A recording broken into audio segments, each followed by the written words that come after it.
Ahoy there, and welcome to Sweet Child of 1899. I'm your captain, Steve Barnes. My first mate, Nate. I had to send him to the, what do you call it? The brig? The med bay? Infirmary? The infirmary of the boat. To, nurse off a sore throat. Poor guy. But luckily, my second mate is here to take in his shoes. Let me bring her in. You already know her from being the lead singer of Rebecca Crow. Here she is. She's Heather. Ahoy there. Ahoy, matey. We're on a boat, 1899 boat. This is news to me that I'm like your second in command behind Nate. So that's fine, though. Okay, Nate, fast forward for a minute. Heather, you're absolutely my first mate. First love, first mate, first everything. Screw Nate, okay? It's you. Okay, Nate, listen again now. Okay, we're back. Heather, thank you for filling in for Nate today. I'm happy to. I hope he feels better very soon. Yeah, same. I want to talk about our TV viewing habits because obviously we have both seen episode 2 of 1899 because we're getting ready to recap it right now, but what kind of viewing habits do you think you have compared to me? I would say that you definitely like to slow roll a TV show. Like you watch it and then think about it and form theories, and I am the opposite. I want to sit down and take it all in at once. I do not like to have to wait for a weekly release. I want the whole season right in front of me. And that is how I consumed 1899 all in one day. So, yeah, you're completely done with it. And I'm not done with it because I am rewatching it with you at a much slower pace. I know. Thank you so much for doing that. I loved it. And I enjoy rewatching it. We need to assure everyone that I've swore a vow last week, and so did Nate, that we haven't gotten any spoilers yet. We haven't watched ahead. I haven't read anybody else's recaps or anything like that. So please assure people that I'm telling the truth. Yes, he absolutely is. In fact, I've been very disappointed that Nate has not been able to podcast because I'm very anxious to watch the next episode, but cannot do so until this is recorded. So Steve has been holding out, not moving forward. I, on the other hand, cannot promise spoilers because, like I said, I indulge in one sitting. So a lot of it runs together, and I have a hard time separating what happened in which episode because it's just one gigantic episode for me. Mm-hmm. So I assure your listeners that if I say any spoilers, they will be edited. Well, they won't be edited to my ears. I have a strong feeling that 75% of my listeners are just like you, and they've already seen all of them, and they're listening to this podcast either while they're rewatching it or they're listening to this podcast just vicariously so they can rewatch the show in their heads while they're driving or something like I do. So I have a strong feeling that Nate and myself are in a minority, but everybody's being very kind and not being spoilery, yourself included. Spoilery. And I'm going to bring up some theories, and any theory I bring up, you just have to, rub your chin and go, okay, great, Steve. That's what I always do when you present a theory. I try to stay very tight-lipped. Very seldomly are we facing each other like eye to eye like we are right now, though. So, I can probably read some some clues. So don't give me any spoilery faces either, okay? That is true. Yeah. I didn't think about it that way, that we can see each other right now. Yep. Well, hey, we got to get into it for everybody else. 2 things I wanted to bring up ahead of time. Have you heard anything about the alleged plagiarism against 1899? I have not. Okay, there's a comic that came out called Black Silence by Mary Caglin back in 2016. And in this comic, triangles, in particular a black pyramid, was predominantly featured. and there were several nationalities of people on a space shuttle, traveling, and then weird stuff started happening. Not exactly like 1899, but just the general premise led people to whisper plagiarism. It's debunked. I mean, I've looked through the comic myself, which looks interesting in its own right. It's a real short story, so it's really easy to read through, and it's readily available online now at this point. But yeah, I just wanted to address that, and I don't think there's any credence to any plagiarism. It does sound as though there are some glaring similarities, though. Right, but it was also stated that those similarities can also be found in H.P. Lovecraft, who of course was writing stuff a century ago. So these are just common themes that the things that were similar are just basic tropes of any science fiction or fantasy. Just kind of too general. It's like, I have a movie about like a husband and wife who are fighting and they get a divorce, and then somebody else makes a movie about that exact same thing. They're going to be completely different movies, but they'll have, the same general idea. I gotcha. Yeah. And don't take that divorce thing like seriously. That was a weird thing to bring up. So this solidifies that is not happening, because me and Nate have been over the moon about this jacket of Ike Larson, and I have some special news for everyone. Last week, Nate and I both supposited, thanks to Nate's roommate, that, we probably couldn't pull off this jacket. This guy's a star. This guy's been in Dark. He's been in 1899. He's a good-looking guy. Very loving person named Heather said, I could indeed pull off the Ike Larson jacket. She said my gray beard and my wrinkles, and she said I could pull off that jacket. That jacket is for sale for $138 at williamjacket.com. So make sure to take notes.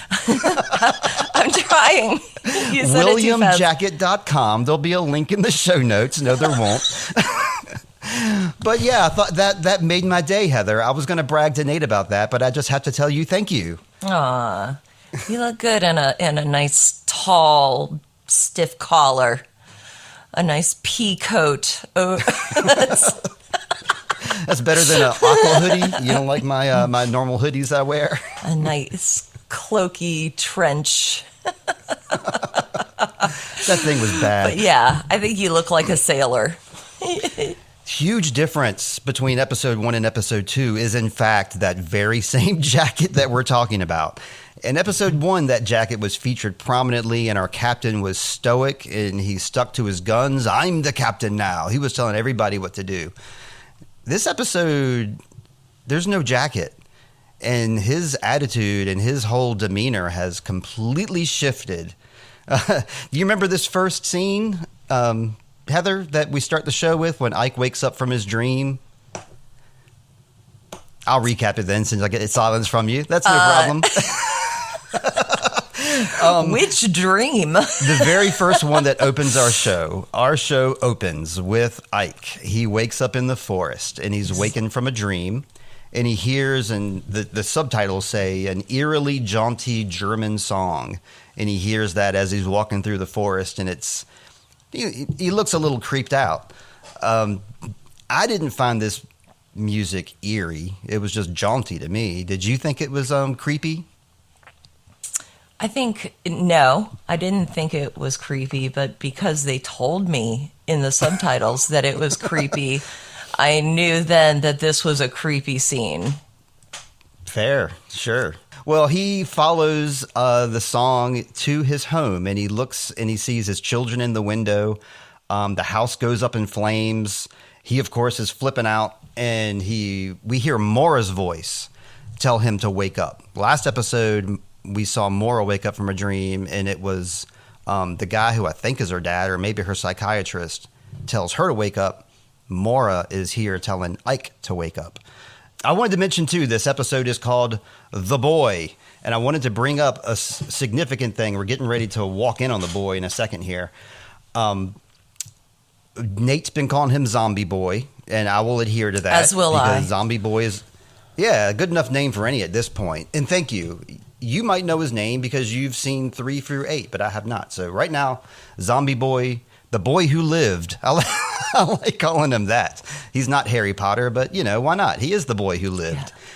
He was locked inside that cabinet from the outside. So somebody locked him in there. So obviously he was a danger of some sort. That's something I kind of thought about between episodes 1 and 2, as I remembered that he was, locked in that cabinet. Thank you for keeping your lips shut. I saw that. Okay. He wakes up from his dream. He's back in his cabin. He's got that ribbon in his hand that he found on the other ship, which we can assume now is, his daughter's ribbon. I'm assuming it's Nina's. He wakes up to a telegraph, and the telegraph just says 2 words, from the company, sink ship. And this secret organization that's in control of things, we don't know who they are at this point. They're just the company, which is pretty creepy that that's how they're being referred to as, is the company. Not only do they have this telegraph that says sink ship, but those compasses are going all crazy. Yeah, that's wild stuff. It definitely reminds me of things that happen in the Bermuda Triangle. They say that the compasses go out of whack, and and there are definitely triangular references being made. So led to believe it's like a Bermuda Triangle situation. Yeah, that's exactly what I thought. So my show research, I looked up the coordinates for the Bermuda Triangle. It's very far away from the coordinates of the Prometheus. Bermuda Triangle is 25 north, 71 west. Prometheus is 34 north, something, 32 west, something along those lines. I don't have it in front of me, but it's just nowhere near it. Impressive research that you looked that up. Oh, you just wait. Another thing I thought about is we both read The Tommyknockers by Stephen King, and the same thing happens with those spaceships where the compasses don't work when you get nearby them. Again, with books, much like TV shows, I just consume it all in one sitting, and it all just runs together. So the minute details, it's like in one ear and out the other. Right. So I do not remember that aspect of Tommyknockers, but I believe. Well, 10 of our listeners do, I'm sure. More than that. A lot of people retain what they read. I do not. You do not. The Bermuda Triangle, though, was the reason I had to look it up was because I saw that the newspaper that Maura keeps looking at has the Bermuda Triangle as one of the articles on the front. So I thought the exact same thing. Coordinates don't match up. Then again, though, the Prometheus is not where it's supposed to be. It should have drifted the other way. That's from the last episode. Another thing, I wanted to mention something about the opening credits before we go on, because at this point we're watching the opening credits theoretically in the recap. At the very end, they have I guess it's Mara's face, and then the boat goes across her face. I think you usually skip I was going to say, I think credits. I've seen the credits twice. I watch them every time. I do remember the part that you are talking about. It's towards the end of the credits, and it's, I think, yellowish or orangish in color. Yeah. Orangish. Yeah. Mm-hmm. And the boat sails across her pixelated face. Right. So it made me think about Crester's scar, but it kind of looks like a bullet at the same time, but it's clearly a ship. But I don't know. It caught my eye, and it made me want to bring it up and just think about it, because maybe. What do you think it signifies, or could learn? Either. Okay, this is something that. You're doubly reminding me of Marshland Monster right now, because first off, he doesn't watch any opening credits either. He just has no interest in watching opening. He's never seen the opening credits to Wheel of Time, even though we've watched those episodes twice over. I wanted to know his opinion of why. I asked him to do this podcast today as well, and he tried to watch 1899 and didn't really enjoy it. And so I wanted to find out why. So this ties into what you were saying, believe me. He says, it seems to, we're mysterious and spooky, like all the flashes of things right away that will clearly get filled in episode by episode of what it all means. So he's kind of looking at it like, I don't want to invest time because I know they're going to do their thing. And he went on to admit that he just wanted to watch Step by Step and laugh. He wasn't in the mood to watch 1899.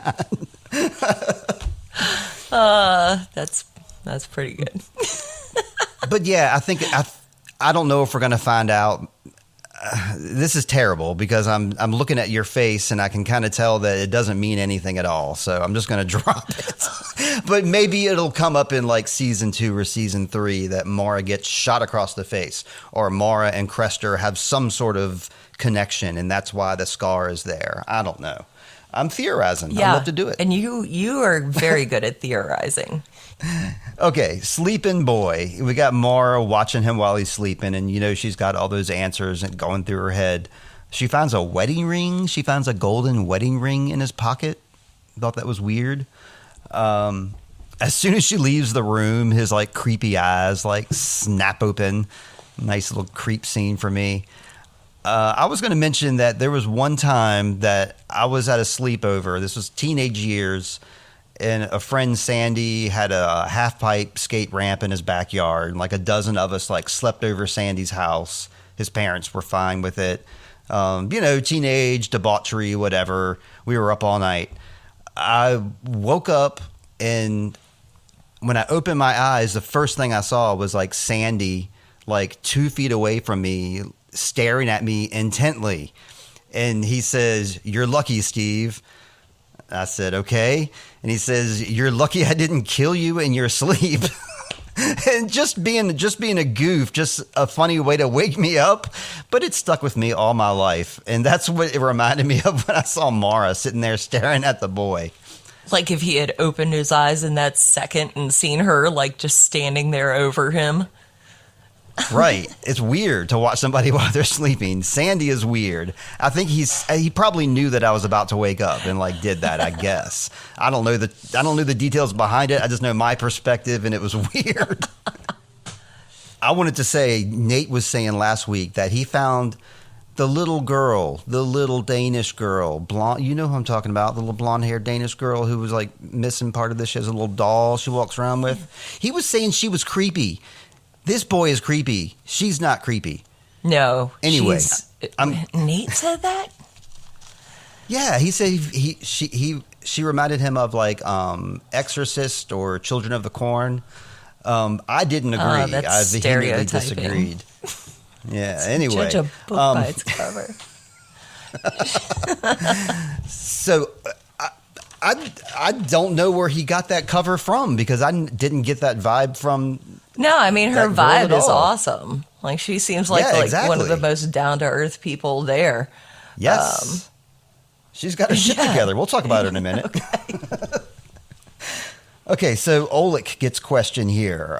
He's down below with the guys, and they're talking about wolves, and I'm kind of believing these guys. One of them is like, maybe wolves ate everybody on the Prometheus, which, of course, on its face is silly. But the more you think about it, he says maybe the boy's the wolf. Maybe it was one giant wolf. Maybe it's the boy. This guy actually says that. Yeah.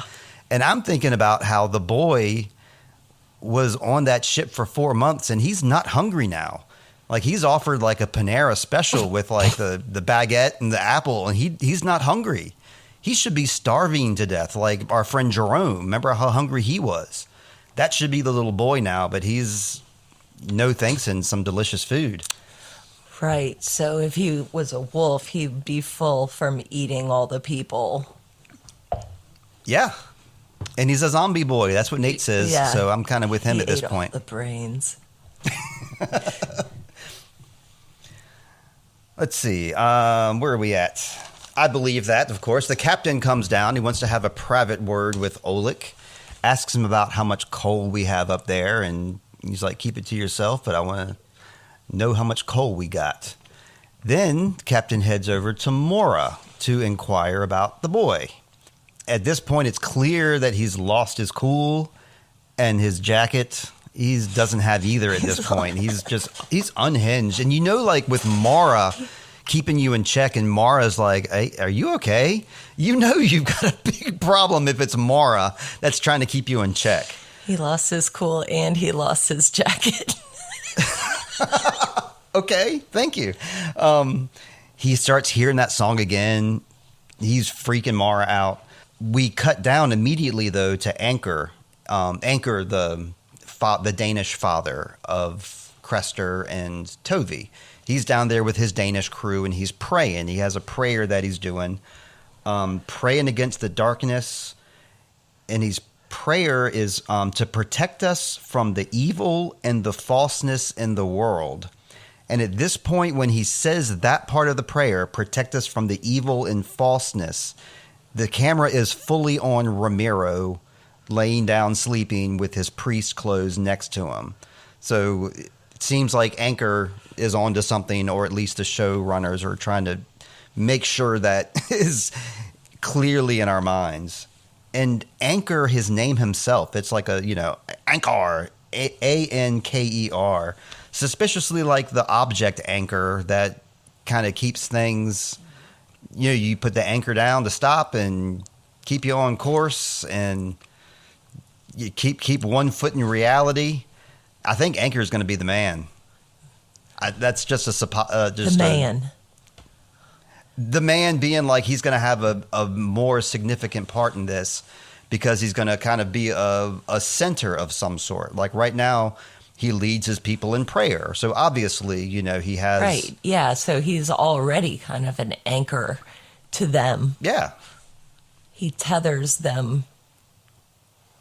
Yeah. And if it was you would heather them. So anyway, the next... Ooh. It would be pleather, you know it. Let's see. Even in the darkness, we'll provide light. And when he's talking about the light, you see Angel there in his white clothes. And that just confirms my theory that I think, Angel, despite anything else, is the better of the two, so to speak. If they're good and evil, Angel and Ramiro, I think Angel's the better guy and Ramiro. Anyway, that's just, I've already made that clear. Did you have any thoughts before I go to the next scene with Daniel? Thoughts on what? Anything we've been talking about so far? No. All right. Just giving you a chance. Don't be sorry. This is going great. Okay. Yeah, this next scene, Mara meets Daniel at her cabin door again. It seems they keep meeting outside the door. Like, maybe they're the Jim and Pam now of this. I don't know. Daniel Solace, we found out what his name is. And he's got those very kind eyes. This is what I think of Daniel Solace at this point. Solace, of course, I looked it up. It means comfort in times of distress. Mm-hmm. So it sounds like his name could be appropriate. And he does have those very kind eyes. And it seems like he really takes in emotion. But at the same time, he's really creepy and unsettling. So that's the vibe I get from him, is that he's a kind, he means well with his kind eyes, but he just has a really off-putting vibe. That's the impression I get from him so far. Can you tell me anything at this point? Probably not. In regards to... Or what did you think of Daniel at this point, episode 2? I thought he was super sus.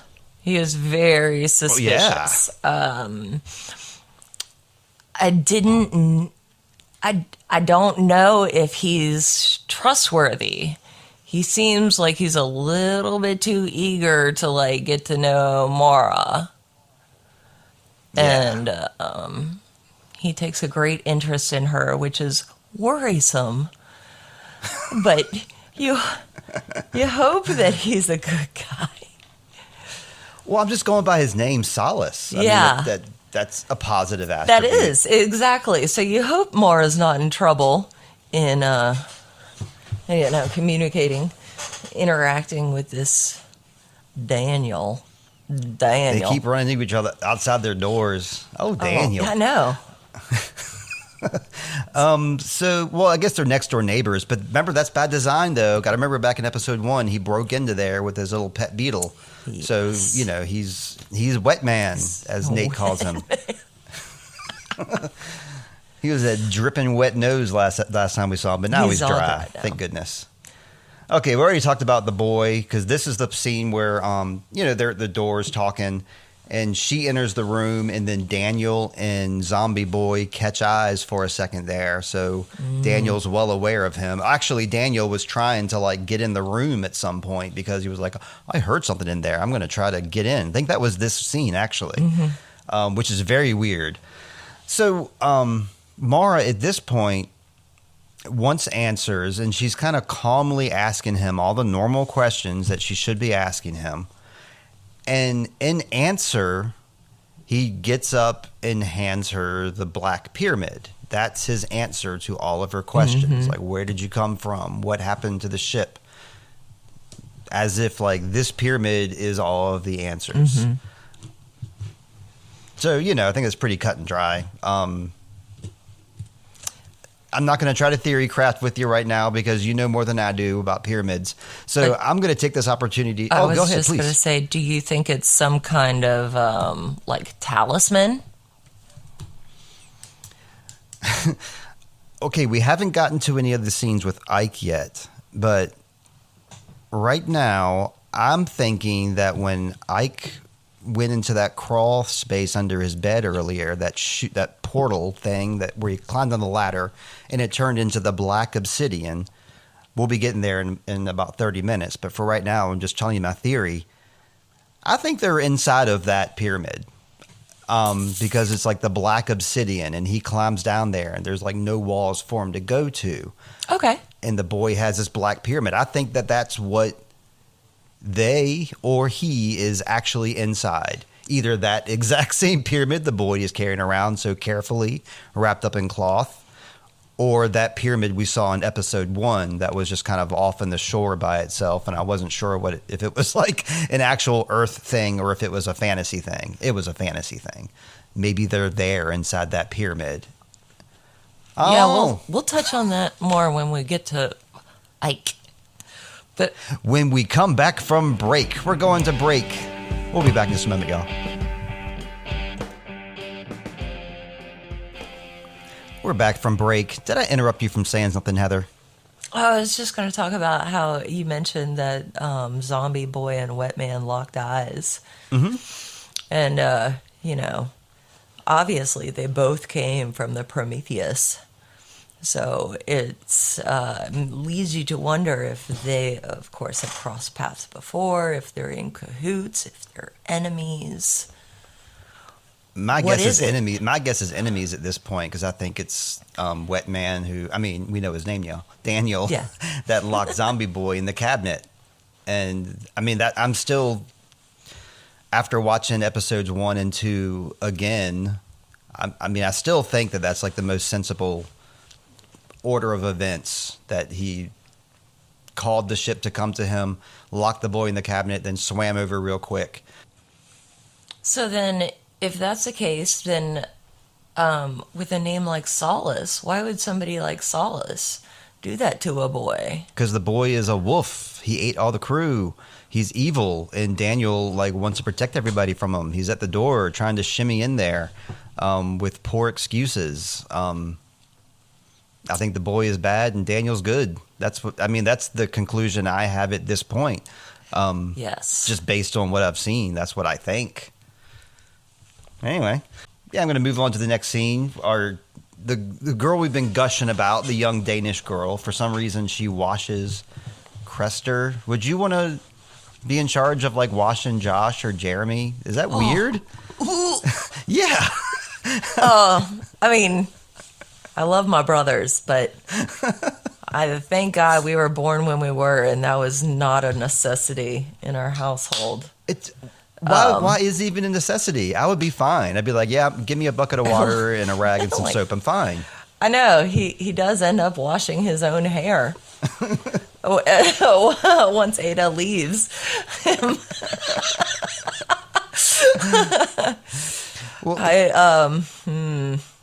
I don't know, maybe it's a punishment. Go wash your brother's hair. It doesn't seem like it. It just seems like that's just what their family does. They're just kind of like a close-knit family. We're goofing on them, but yeah, they're old school. They're old-fashioned, and she seems cool. She does reveal that she has aspirations to be a doctor, so maybe it was upon her own. What's the word I'm looking for? Like she was the one that, yes, thank you, volition, that she wanted to watch as a caregiver. She obviously wanted to talk to him, and he didn't want to talk to her. He shoved her off, like, you know, she told him that he's no fun anymore.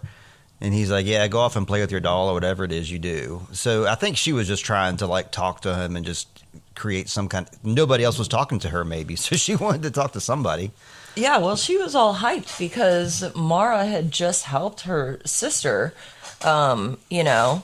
And so she was all like, yeah, I'm going to be a doctor. Like, oh, my gosh, this is what I'm going to do. And her calling, that's what she said. Yeah, exactly.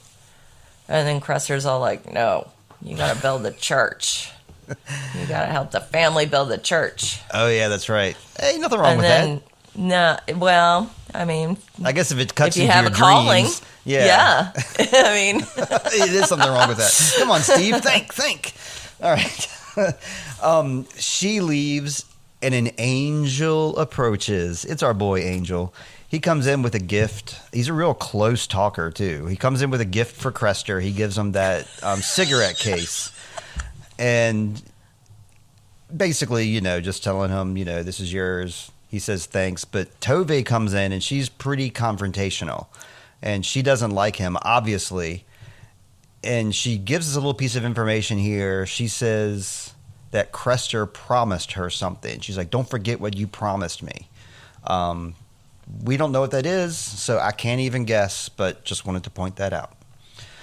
Tove means beautiful Thor, like Thor, the god of thunder, and she's a pretty thunderous individual. Indeed. Tove is also a character in Jabberwocky. If I'm sure you don't remember that from school, but it was a creature in that book, and it was a slithy, lithe creature. Jabberwocky? I can't remember the author's name. Pause for a second, but you know the author. Absolutely, you know the author. Yeah, that was something you had to read in school? Oh, it was Lewis Carroll. I don't have to look it up anymore. It was Lewis Carroll, the same guy who wrote, like, Alice in Wonderland. Alice in Wonderland, that's our theme song here, too. So maybe that's where the name Tove comes from. I just figured it out. Oh, but it also, there's some sort of mention that I wrote it down here on the side in the margins. I wrote child of God, ? About her baby. Because I remember at some point somebody says something along the lines of, like, you know, I think it's like during a prayer. And I can't even remember at which point of the show at this point. It's just something I wrote in the margins that the baby that she's carrying is like somebody at some point calls it the child of God. Significant. Yeah. The end. So yeah. so yeah. Next scene here, we got Ike and Gilligan. I don't know the red-haired guy with the beard's name. He was in Dark also, the actor. He's the first mate, and I keep calling him Gilligan because I don't know his name. But Ike and Gilligan are talking about the ships that were being sold to the company, and they were talking about financial troubles that the company is having. Here's where we're going to talk some company business. Gilligan is saying, you know, it's really nice that they kept the crew. They kept the German crew, which is really unusual when you sell a ship to keep half the crew, and that was some significance. But Ike points out that there's not that many passengers. They're only half full, and they don't have any freight. So why is that? Why did this company, who's like, you know, not doing well financially, send out a ship from one continent to another, from one huge country to another huge country with just 1,000 passengers, like no freight, They could fill that place up. They could fill every room and put it full of European goods to send over to America, but there's nothing on it. So it seems like there's a specific reason for that, because it's like if you're mailing a bunch of stuff, you're going to mail it like in one lot. It might be cheaper that way. So if you're taking one ship across the ocean, you take as much stuff as you can, and they did not do so. Right, but some revenue is better than none. Sure, but I think they had every opportunity to fill that ship up, and they did not. That's what I'm thinking. Oh, I see what you're saying. Like, why not fill it up? Yeah. Anyway, like, we know that other ship is like 45,000 tons. It's a perfectly seaworthy vessel. It's floating. So, like, why sink it? And how? That's what one of the dudes says. How would you even do it? How would you do it, Heather? How would I sink a ship? I mean, anybody. What would if you were in charge of this crew and like your orders were to sink the ship and you were going to be like, okay, I will sink the ship. How would you go about doing so? Do I have cannons on my ship? I don't think so. Let me ask you that. I'm pretty sure they don't have cannons on board. This is not a pirate ship. Oh. This is the Kerberos. Well, if I don't have cannons... I mean, what, just go over there and, like, take an axe and, like, put a hole in the side and, then, like, after a couple of years, I don't know. Maybe burn it? Could you burn it? Ooh, that would be the most fun. Yeah. Could you set it on fire? Or is it all steel? And I don't know if that would sink it. I don't know how steel burns in the ocean, so... It does not burn in the ocean. Eventually, it'd have to... I don't know. But I think Ike has the same questions. Like, that would just be way too much effort. That's going above and beyond the job. I'm not on board. But this crew needs a leader, and he is floundering. He's just as perplexed as they are, and he's not giving them any, like, leadership qualities or, like, any kind of assurance that, like a crew leader, a manager, a government or whatever is supposed to do. They're supposed to be, like, at least... At the very least, there's supposed to be the theater of confidence. Mm-hmm. He is not giving them that at all, clearly. It's because he lost his coat. He doesn't. It's because he found the ribbon. We know the reason. It's the ribbon at this point. But he is flipping out like nobody's business. Correct. But the coat. Yeah, you're right. Yeah, if only he's just cold. Baby's cold. Get baby a blankie. Get baby his coat. Come on. All right. Lucian, at this point, makes his move on Ling Yi. He goes up to her, talking about how Japan is so fascinating. His eyes are like a glaze. He's infatuated with Japan in general, and with Ling Yi. Yuck runs over real quick and calls Ling Yi away, significantly in Cantonese. So she's, dropping the facade, and hopefully nobody picked up on that, but I picked up on that. I bet Virginia would be pretty mad. And guess who strolls on up? It's Virginia. She strolls up to Lucian after Ling Yi gets whisked away. She says that she speaks a little bit of French, but she has like a really long conversation with him here. Yeah. And she knows all these like descriptive words and knows how to do her verbs, and man. Yeah, that's not more than a little. But she is, yeah? Yeah, that's like advanced French. She's a pimp. She's a fertility pimp. Those green scarabs, like I told you, I didn't tell you, I told Nate. I told you listeners that I think that green beetle represents fertility. And like the girl touched her belly and saw the green beetle. And then we see Virginia, and she's always in that green dress. And it kind of has that beetle-y shape on the bottom. But yeah, she notices that Lucian's into Ling Yi and offers up some services. And Lucian is he gets this big smile on his face. He's all into it, and then he still does the dickiest thing. He's like, even if I was desperate, I'm not that desperate. Like, right to her face. And she's all taking it, too. I thought the exact same thing. I was like, that is, like, he went from 0 to 100 right there. And, I mean, granted, she did mention that she had noticed that his honeymoon wasn't ideal. And that alone was kind of a dicky thing to say. But, I forgot about that. But, yeah. I just thought it was interesting because, I think she's attractive by any standards you would give. And he's like laughing at her like, not in a million years, honey. But that opportunity is there. We now know that she is a pimp too. We cut quickly over to Jerome. After this scene with Lucian, it's interesting that Jerome is walking in the halls and he's got a letter in his hand. And it says, Lucian, room 2101.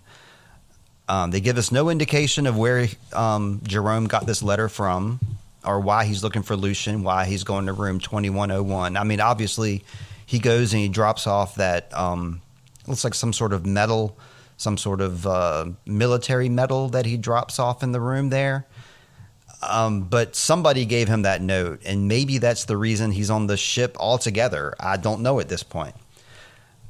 But he drops off that Lucian, breaks into Lucian's room, and then Clements comes in. So he has to hide under the bed real quick. Close call, Jerome. Anyway, anything about that scene that I missed or that we should go into? No, you didn't miss anything. Okay. Nope. There's that scene is pretty mysterious.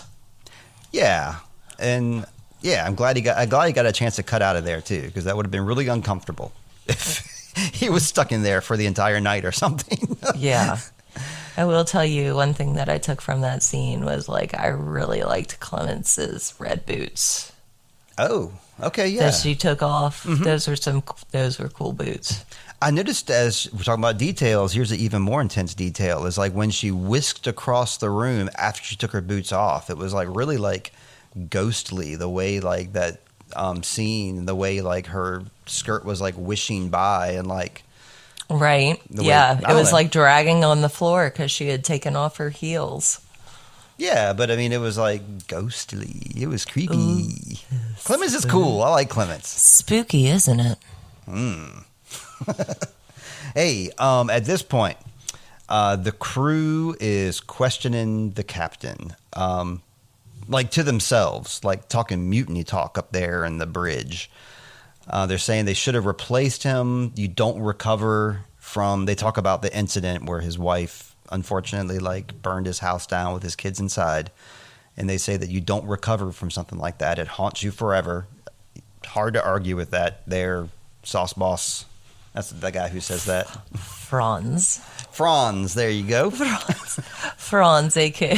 Sauce Boss. He's Sauce Boss to me, y'all. So that's who he is. He very much so. Okay, here is... Sauce Boss is much nicer. We're getting into the scene now. So in my opinion, this is the scene. Well, no, take that back. It ends with the scene, but this is a pretty close one.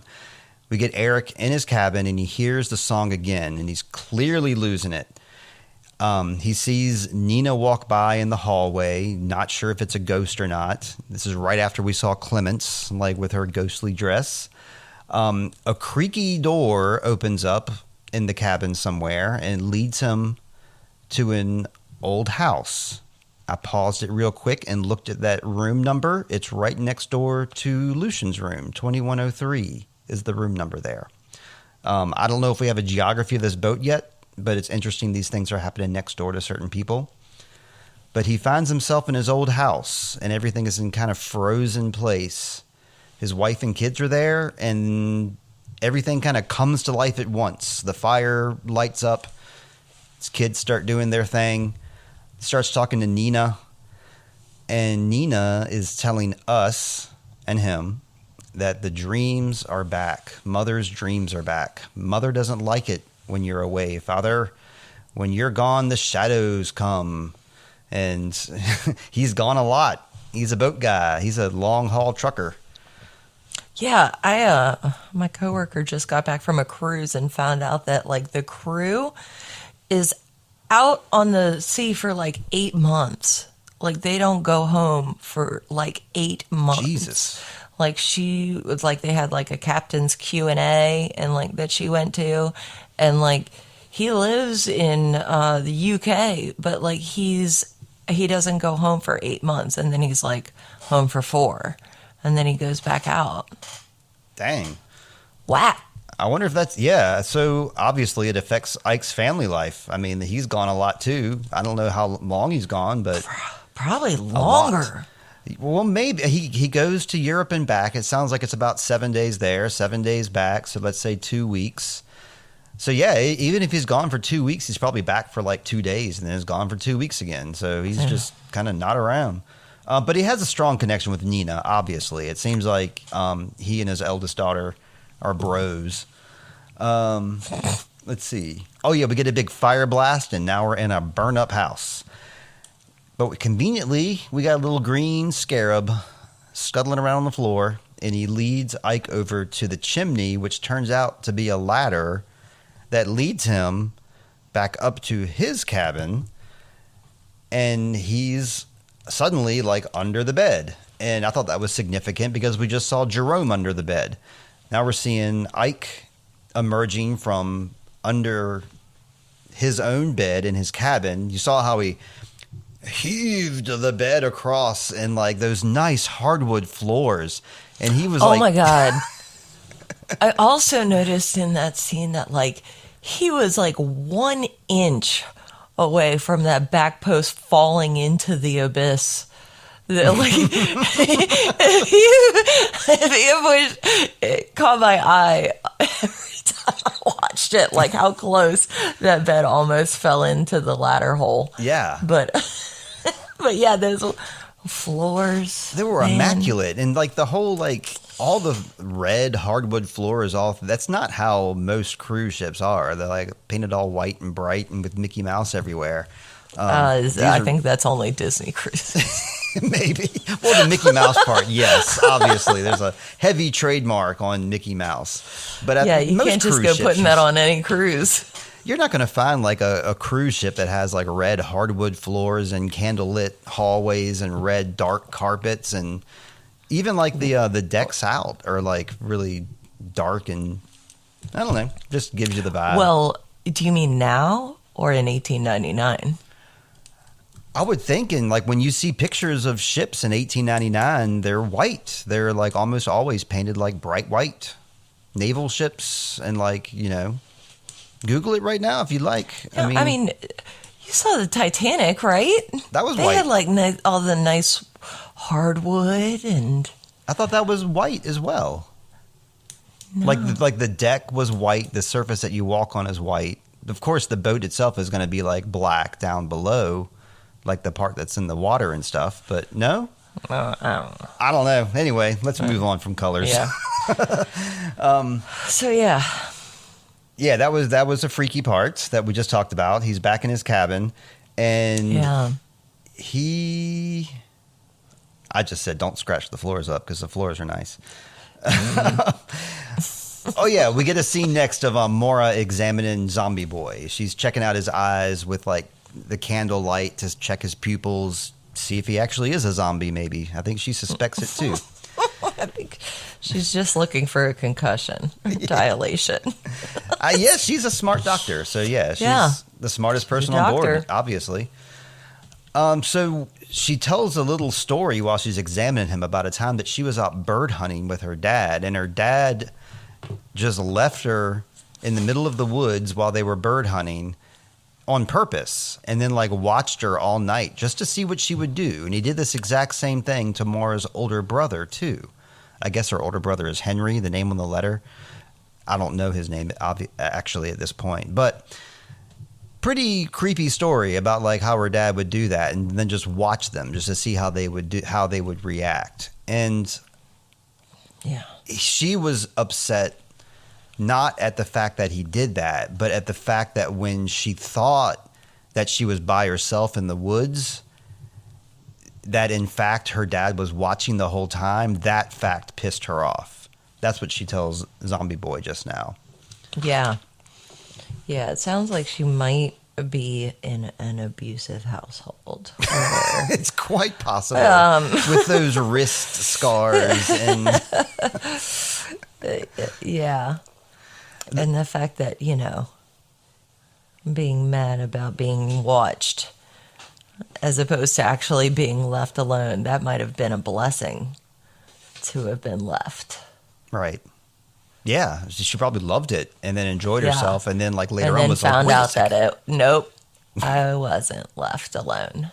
I was still being abused. Yeah. Visually abused.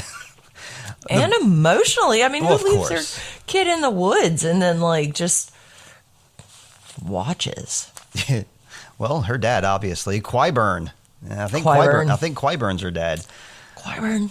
As she's questioning the boy, you can see the boy kind of visibly getting kind of upset for the first time. Yeah, it's like the first time we've seen emotion from him. Exactly. She finds his tattoo, and then he does the arm snatchy thing. He grabs her arm real quick and does the shh.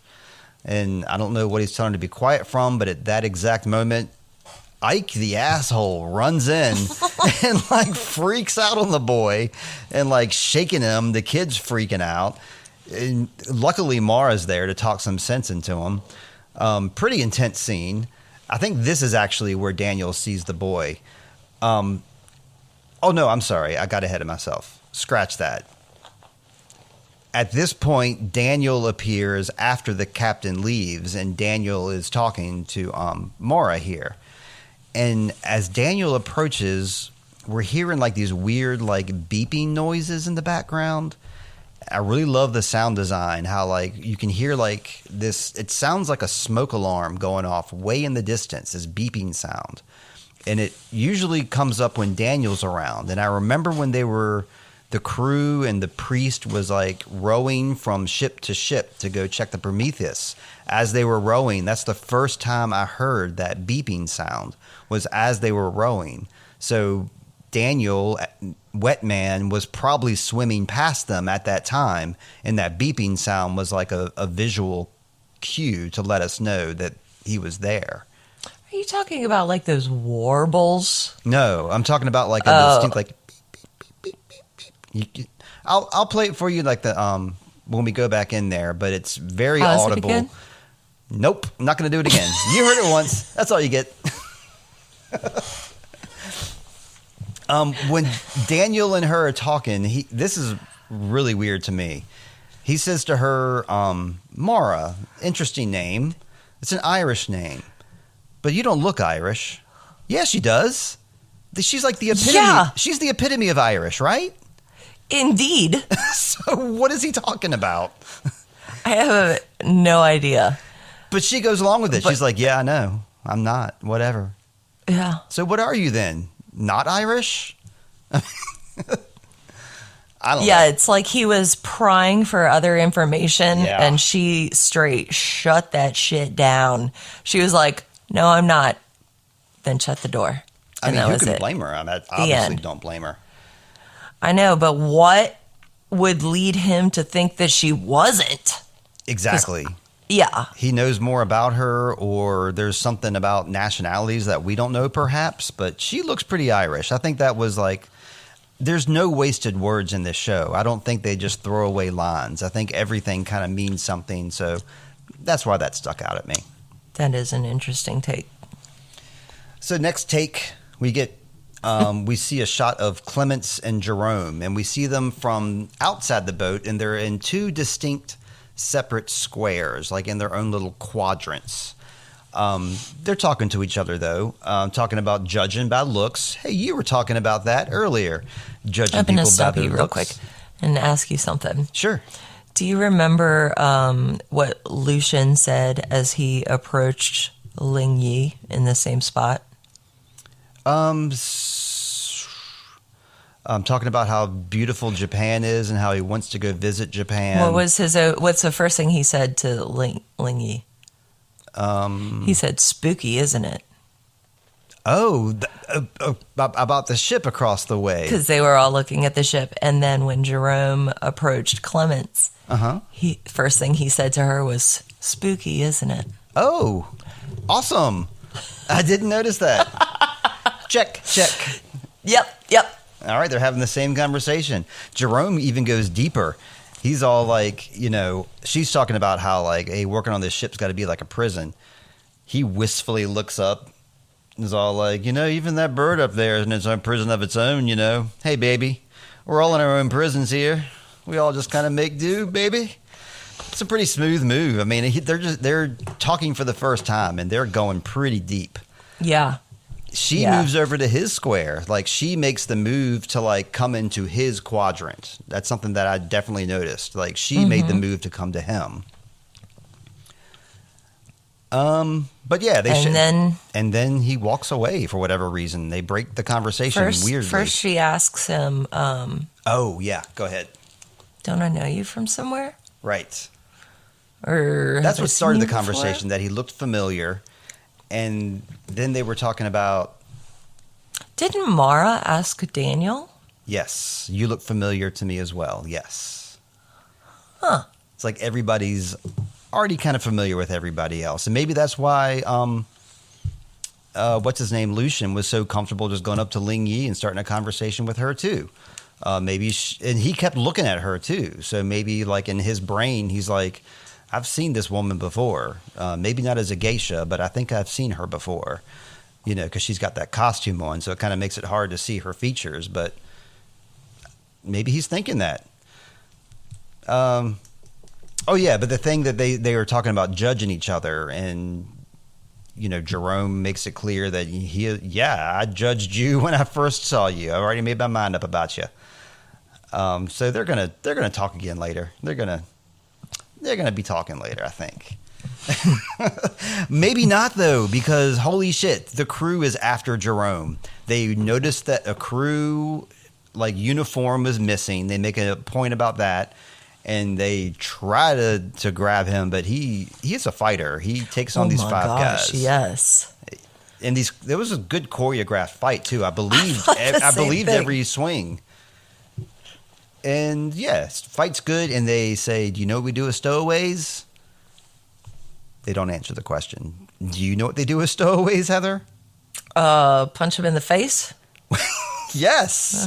Well, after they do the punching in the face part, what do they officially do with stowaways after that? Make them walk the plank? Oh, this is not a pirate ship. This is a cruise ship. No cannons? No cannons. So what do you logically think is going to happen to a stowaway? It's going to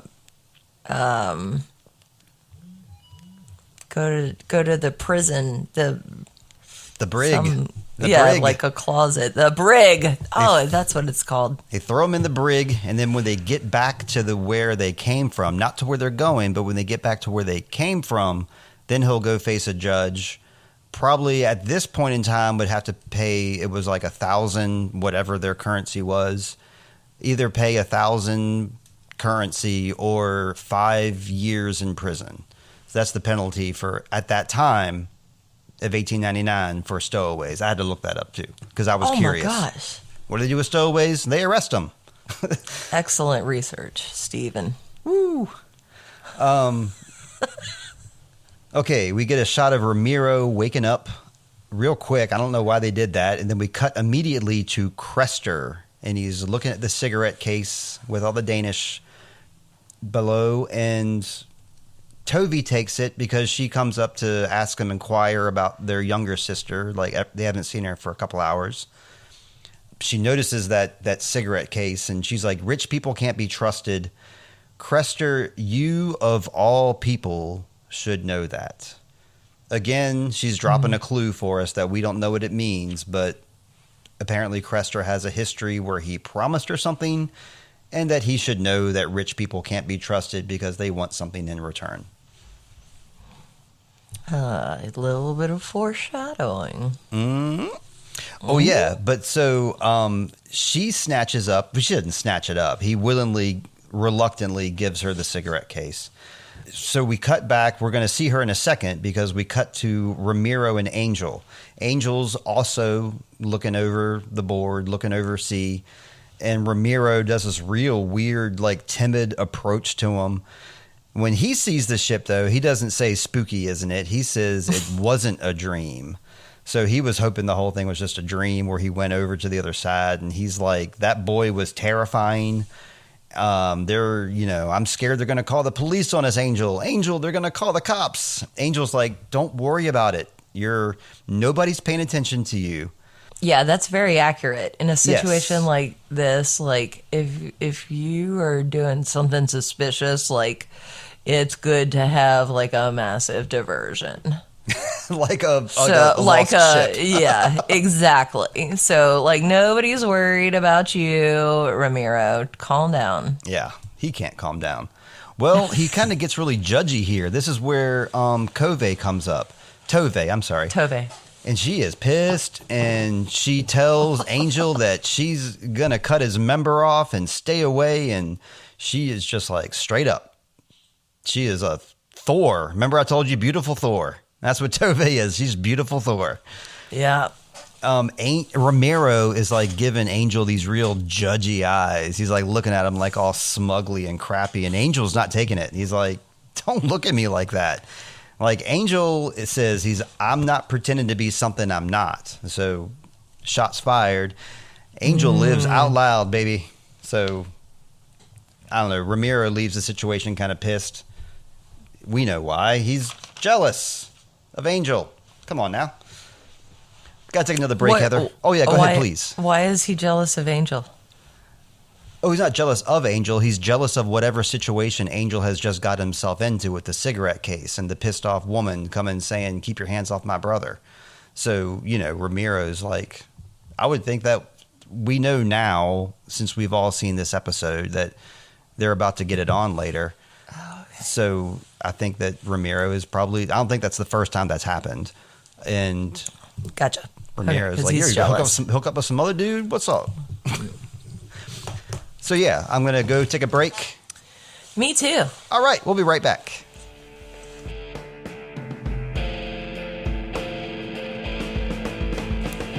And we're back. Okay, we're back for our third act, and this is going to be our last break. At this point, this is where stuff is really starting to happen. Captain goes back down. We didn't talk about the pyramid shape on top of that trap door. But it's got the same pyramid that's everywhere else. It was there. The symbol for, like, it's either air or for fire. He takes a trip down, and now it's not like an old fireplace anymore. It's now like that really nice black obsidian. And like I said before, I think this is where I theorize that they're inside the pyramid, either that big black pyramid or, I don't know, the little boys' pyramid and their little ants. And he's eating wolves. I don't know. That sounds so silly. But at any rate, he goes down. There's nowhere for him to go. When he goes down there, he goes to where the fireplace was, but it's just a solid wall. He puts his hand up on it, and I thought his hand was going to pass through the wall. And it did not. I was disappointed. No. But he gets distracted by Oleg. He hears knocking on the door upstairs, and Oleg's there with the coal count. They don't have enough to go to America, but they do have enough to tow the ship back to Europe. Interesting. I know. I wonder if, like, the lag on dragging a ship would consume more coal. It would. That's why they wouldn't have enough to get to America while they were towing it. That's absolutely right. I can understand all of his questions and his freaking out and wanting answers. I see no reason for him to tow this ship. I say they should just, mark the location. They have the coordinates. Go to America, get those passengers off, and then company business. Get the work done. They want him to sink the ship. I wouldn't sink it. I would just simply leave it there. It's fine. It's not going anywhere. But there's something about that ship, man. All right, Ike. There's something about that ship. All right. Next scene is Mara and the boy, and she's talking about the symbol. She's noticing these symbols, and how the neck and the letter have the same symbol on them. And this is when the porter comes and he calls everybody to a meeting. And I like what he says here. He's like, when you have a German running a shit show like this, they never tell us anything. So that was mean about Ike, but because I like Ike, obviously, but it was funny. Everybody's going one direction, but our boy Angel is going against the tide. They significantly show how he's going the other direction that everybody else is going in. Mm-hmm. Goes into his room. They're having some real brother talk. The mood is spoiled. We learn in this scene that Angel just straight up says it. You know, you're not a priest. You're not my brother. You think anybody's fooled by that? I do. Again. I was. With the, again, with the close talking. Oh, my God. Yeah, he does that, too. He does a real, like, Tom Cruise move, like, where he moves in and, like, does the ear thing. The ear thing. The ear whisper talk. But he was saying, like, you didn't fool anybody that we were brothers or you were... I mean, they pretty much fooled us. I saw no reason to believe they weren't brothers. It did fool me. I think they did a good job. Yeah, I didn't know what Angel was talking about in that moment because why couldn't they pass as brothers? I think the showrunners did that just to put anybody's heads that were thinking that on the kibosh, just saying, yeah, this is the truth about these guys. Now think about some more deeper things. That's what I think. That's where I think they were going with that. But we reveal that Ramiro is actually just a Portuguese servant. Perhaps Angel has like a lower class fetish kind of thing. It seems apparent at this point. But yeah, Angel again points out, you know, everybody's so wrapped up in themselves. They don't care about us. That's true now. Like, people do the exact same thing where they feel like, you know, myself, I can feel like I'm the center of the world and everything revolves around me, but I'm just another person here and everybody else is going through the exact same thing. So like, Ramiro, chill. It's no biggie. Yeah, we're all in our own worlds. We're not really looking into like a bunch of strangers' lives, trying to figure out mysteries. Well, right. You are. Just for the show. It's like it's a good time to do it. I'm not like going to my coworkers trying to like, ooh, what are they up to? That's exactly what like Ramiro thinks is happening. Yeah. That like he's having some paranoia. Well, they say that what you're anxious about or like what you project on other people is actually what you feel about yourself. So, you know, he's got a lot of internal stuff going on, but he's throwing it back at Angel. He's like, your mom is right. She says your mom says that you use people, and I agree with me and your mother don't like the way you use people, Angel. That's when he does the Tom Cruise lean in and they start making out. And Angel is like a beast. He's got all those like scratches on his back and stuff. I don't know if he likes Ramiro to scratch him up like that or if he's been beaten or something. Like, he comes from an abused place. But they pan up to that picture of the wolf and the sheep. And again, with the wolf equals the boy. And then we have that sheep right there in that painting. And we heard, I think it was Virginia or Mara was talking about how everybody, you know, was just sheep on board of the ship. Like, she was just comparing them to sheep. And there we have like some visual proof.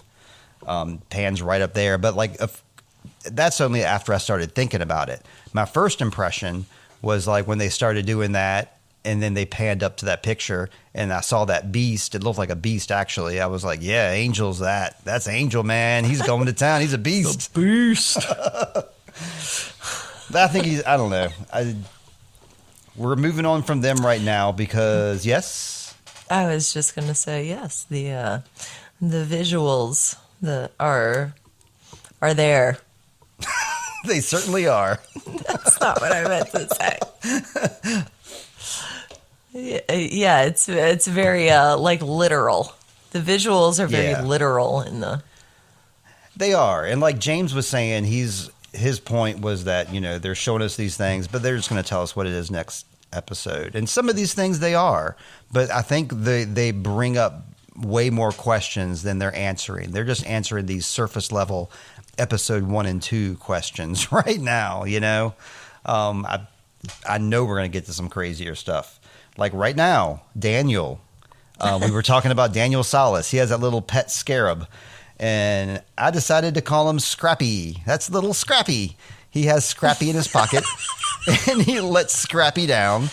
And I noticed Is this a debut of a name? Yes. Little Scrappy. He does a lot of work. He does a lot of heavy lifting in this episode. There's that pyramid rug with that pyramid pattern. This is the first time I noticed that the rug in the hallway has pyramids on it. Was that the first time that you noticed it, or was that just the first time I noticed it? I mean, you in general, as an audience, was that the first time that we noticed that the pyramid was on the rug? No. Okay, was it episode 1 or episode 2? I guess I need to go back and watch again. Wait, what episode are we talking about? 2. We're talking about 2. Yeah. Scrappy. He's getting ready to go find... It's in one of the previous... It's either before they actually zoom in on the carpet and reveal the pyramid.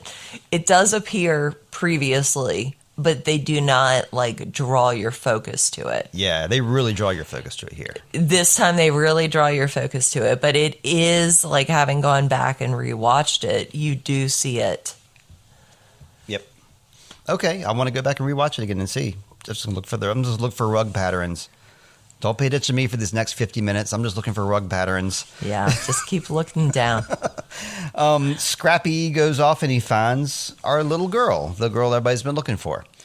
And also Daniel. And Daniel has that solacey look on his face, and he tells her that he's so sorry. If you're so sorry, then why did you do whatever you did, Daniel Salas? Right? Yeah, I know. He does not seem to be bringing solace to Ada or Zombie Boy. I don't know. He seemed like he was honestly remorseful with that apology, but we cut away. We heard a noise again with that sound. We hear a little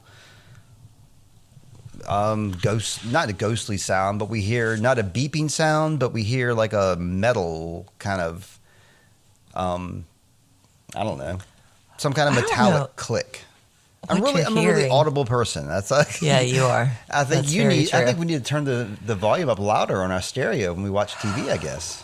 Maybe. Wait, you watch with your earbuds a lot of time, right?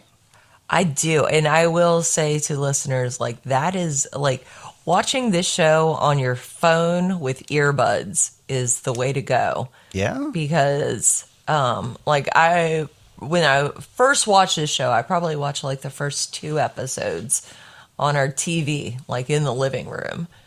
And I don't know if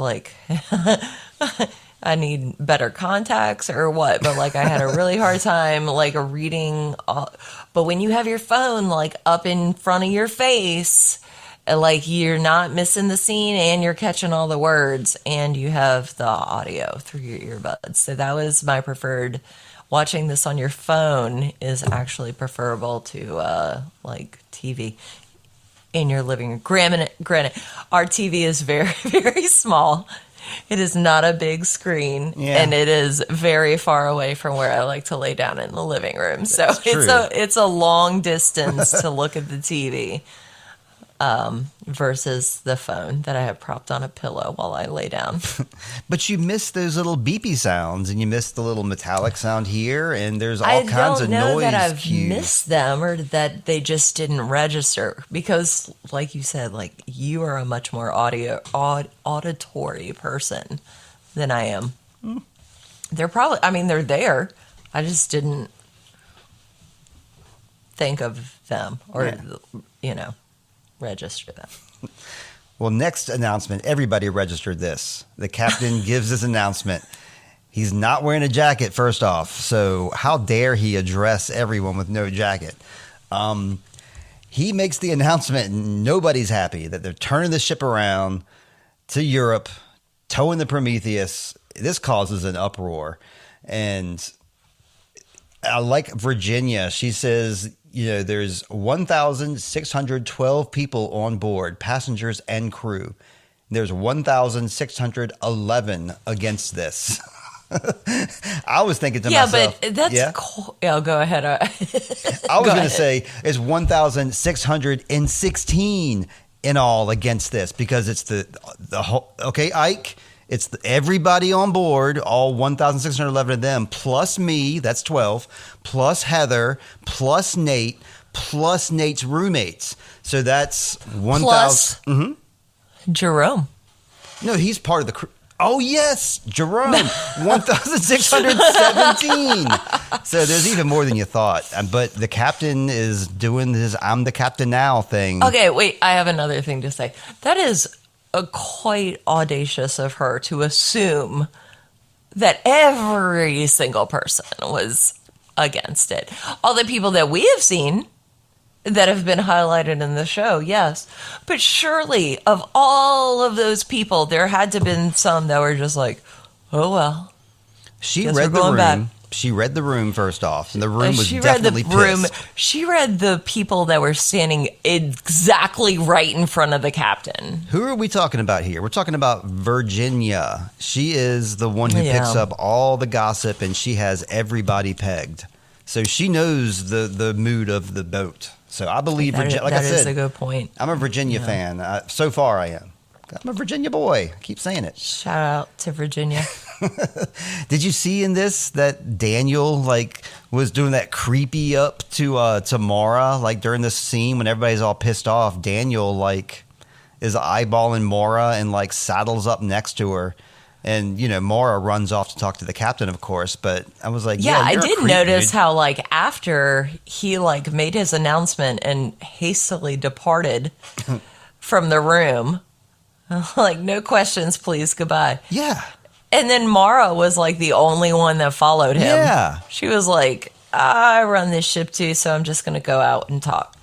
She's the smartest person on the ship, no doubt, but why didn't everybody else chase him out? Yeah, his first mate. She was like, oh no, she's the only one that can come question me about this decision. Everybody else stay here and talk amongst yourselves.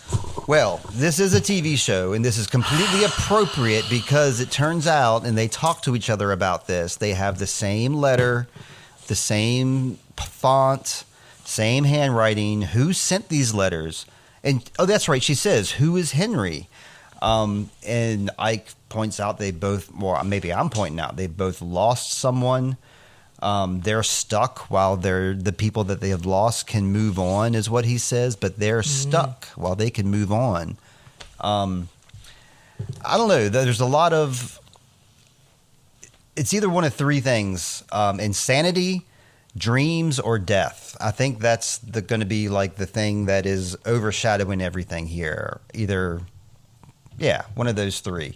But Ike says here, honestly, you could make a Venn diagram out of those three things and rearrange any of them in any position, and they would still, like a triangle, interlock. Yeah. Insanity, dreams, or death. Yep. Morris says, they can't go back. Everybody says they can't go back, but Ike insists on it against everyone's will that they go back. So even though he's nuts, he's pretty determined here. Oh, Daniel confides to Mara that, the captain's wrong about this. People won't sit still for this, and they won't let it happen. I'm smelling mutiny, too. It's pretty apparent. But they're indeed towing the ship against the company's orders. Specifically, Sauce Boss is like, let's just sink the ship. And Gilligan, it's the first mate who's supposed to have the captain's back, is like, perhaps we should. Yeah, maybe. That kind of I'd like to know how they'd go about doing it. Yeah. Because they were the one pondering it in the first place. Well, you're following orders and whatnot. But yeah, Sauce Boss kind of wanders off, maybe to take a leak, but it's obvious he finds something. He gets a look on his face. Captain's back in his quarters, looking at a little family portrait there.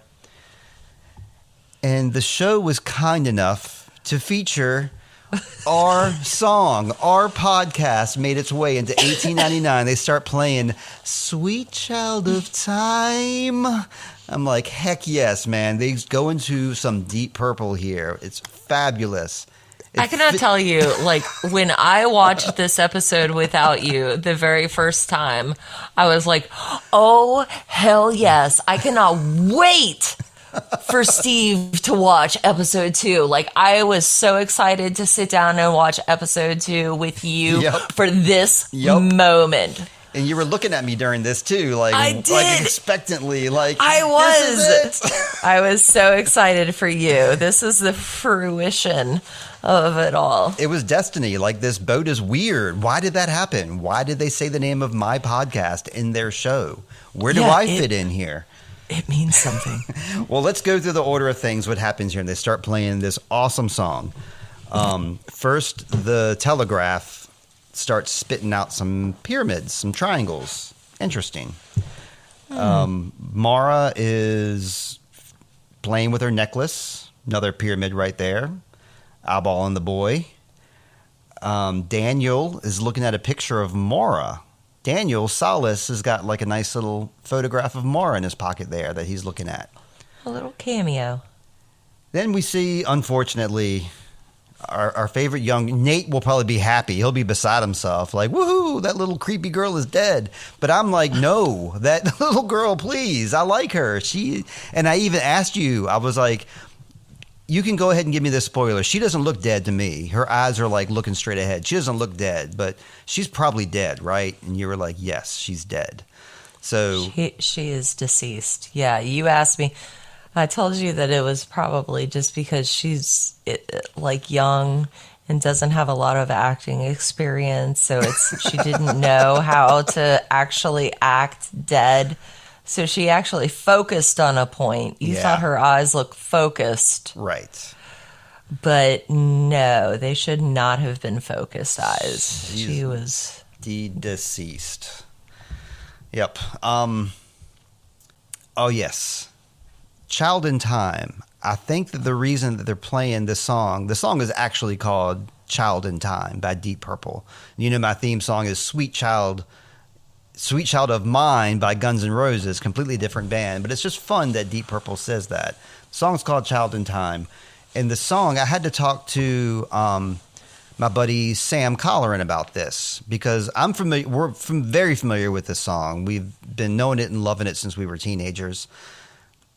And I've always understood this song to be about somebody being shot because it's a pretty simple song. There's not a whole lot to the lyrics. It's more of a musical song, but it talks about somebody being shot. And I was asking Sam, is there any more to that song than just like somebody being shot? He says, well, they talk about how somebody's getting hit by the ricochet.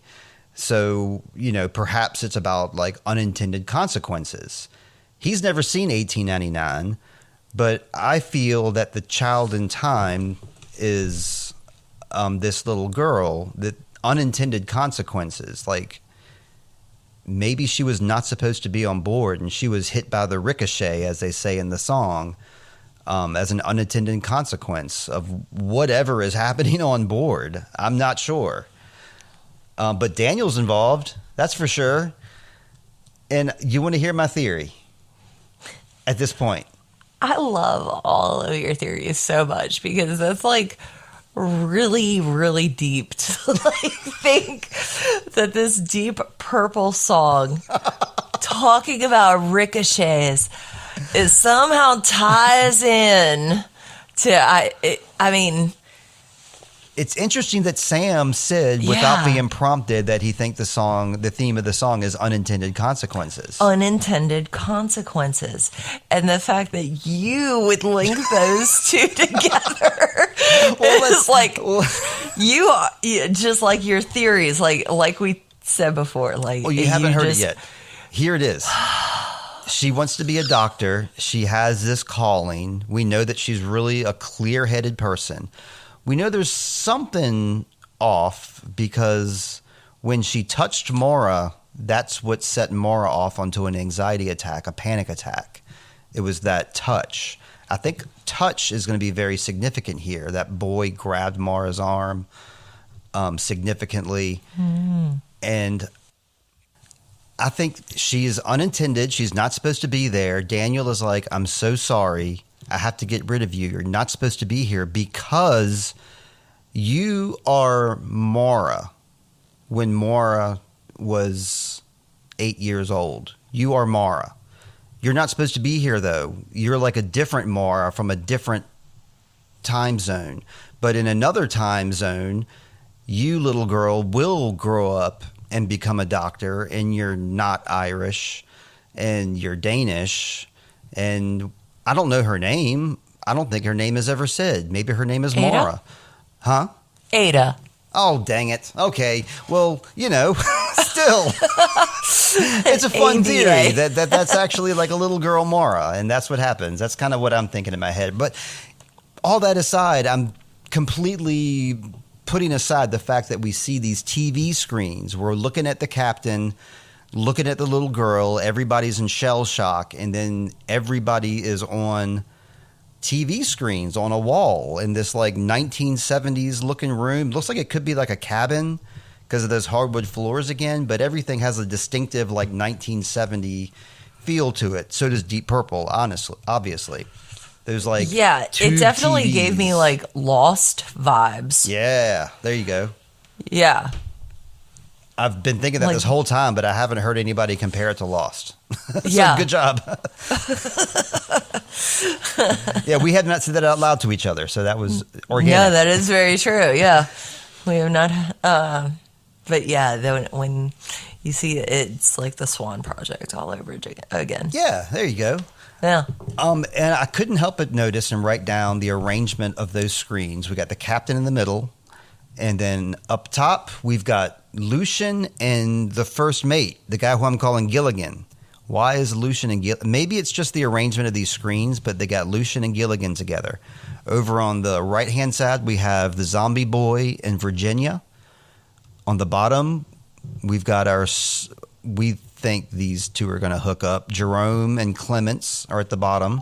And then over on the left side, we've got Mara and Daniel Salas over there. Of course, they seem like they're connected. I don't know if those arrangements mean anything, but I just thought I'd note, who was next to who. Wait, who was on the top? Lucian and Gilligan, the guy I've been calling Gilligan, the redheaded guy. First mate. Not Franz, but he has another name that I don't know yet because he's Gilligan. So at this point, we know that there's 7 people who are obviously and have been revealed at this point not to be themselves. Angel and Ramiro. Crester. Crester's keeping some kind of secret. Mara is...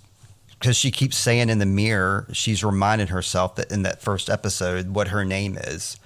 So I kind of put her on that list of not quite being herself. Ling Yi is being somebody she's not, and so is her friend Yuck, or not friend. I don't know what their mentor relationship, perhaps. Not mother and daughter, right? We don't know at this point. you don't know at this point. Okay. And Jerome's not supposed to be there, and he's not himself either, and we don't know who he is. Delivery boy of a of a golden star of some sort. But yeah, that's it. We did it. We wrapped it up, and we're gonna get ready to watch episode 3 now, and we'll be podcasting about that later. I don't know. You've already seen everything, so I know you're not looking forward. I cannot wait for you to see episode 3. I'm so excited for you to see episode 3. So before we get to plugs, I wanted to do one more thing real quick here. Can you hear that at all, Heather? Yeah, I can. It sounds like Law and Order.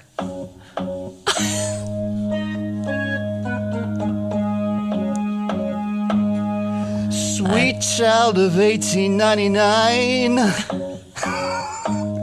Sweet child of 1899. That's silly. There's an organ behind me.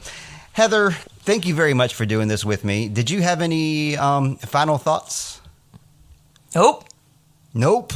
So where can people find you if they want to get in touch with you, Heather? I told them before that you were the singer for Rebecca Crow. So I know they can find you on Spotify and Apple Music and YouTube Music and all that kind of stuff. But where's your landing page? You told me that people can find me at Rebecca Crow on Instagram at Rebecca Crow 106.1 FM. And that is a tribute to Richmond's former Buzz 106.1 radio station, where I pretty much cover everything that they ever played. And we do that right here in Foul Orchard Studios. I appreciate you doing that with me. I love it. What are we working on right now? Excuse me. What are you guys working on right now? I'm the interviewer. Oh, you guys? Yeah. To include you as well? Yeah. What are you and Steve up to these days? Are you anything new in the hopper? I just laid down some vocals for a Pack AD song called Oh Be Joyful. And Steve is trying his best to put down the guitar with that. I don't think we did. I can't put that guitar down. No, I think what we have to do is we have to do the. We did the opposite. We did vocals first, and now we're trying to put drums and guitar to vocals. Yeah, that's not. I told you that I would probably need to do it the other way around. But your takes are so good, though. Like the takes you did are so good. Then I can do them again. All right, we're going to take it home. You can find me at intro.void, and please check out us on Instagram too, Sweet Child of Time Pod. And you can email us at sweetchildoftimepod at gmail.com. If you can figure it out, you can email us. And I want to shout out a few people who have emailed in. Most people get in touch with me through Instagram or through the Facebook group. But a few people have written in. That would be Dallin, Marco, Corey, and last but not least, Lindsay. And I wanted to read Lindsay's letter before we get off here. She's Lindsay Dunn, and she says she enjoyed the recap. She's also doing 1899 recaps, so technically we are nemesis, but I won't hold it against you. Anyway, she says that we had mentioned the arrangement of White Rabbit by Ben Frost and Elliot Sumner. Ben Frost did all the original music for Dark, so he's a pretty important dude. I'm reading in her voice being Lindsay Dunn. Elliot is the child of Sting. I really enjoy film and TV scores, and I'm pretty sure the structure of the song could be a clue towards the show's plot. The regular arrangement by Jefferson Airplane, the boomer version, has 4 verses and 1 chorus. Wait, did she actually say the boomer No, version? that was me. Oh, okay. That was me interjecting my commentary. Back to Lindsay. This new arrangement for the show only includes verses 1 and 4, and some of the musical progressions are backwards from the original song. So there is skipping plus the reversal. I'm hoping it will be just another clue. It's intriguing to me because if you have seen Tenet, I have not, the score does similar things. There is a score that is forwards and a score that is backwards, and they mirror each other in that show, which copies their timeline, score inversion. So this show is obviously dropping audio clues, and Lindsay is telling us that there's a clue in the opening song itself.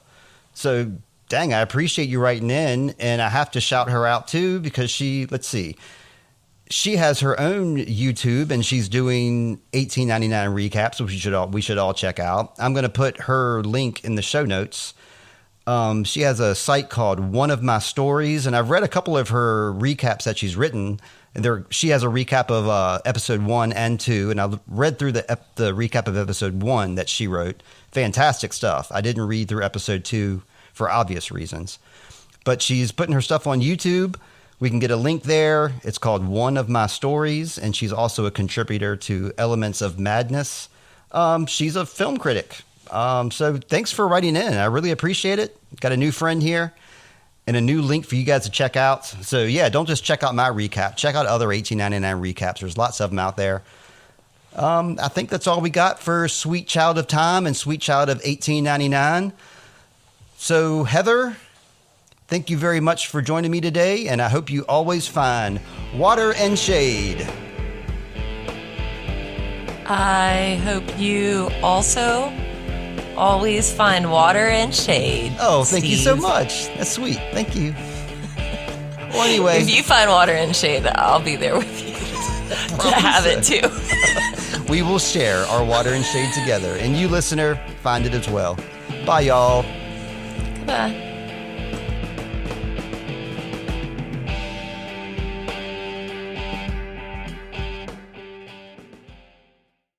What would creep you out if you were like in the forest and you Well- woke up in the middle of the night? What music would creep you out? I don't know. What music would creep me out? Like if you heard it and you were like, "Oh my God, something bad is about to happen," or "This is strange."